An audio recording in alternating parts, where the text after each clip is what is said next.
understand you sell an experience, and people will not hire you till they like you and trust you.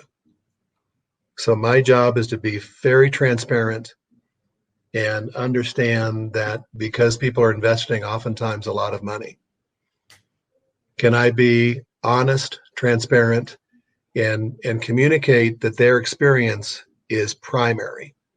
I'm not just selling a project, I'm selling an experience. The outcome is a project.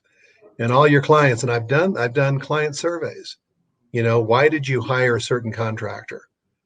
And I literally have said, what did they say? What did they do that allowed you to trust them, that allowed you to make that hire?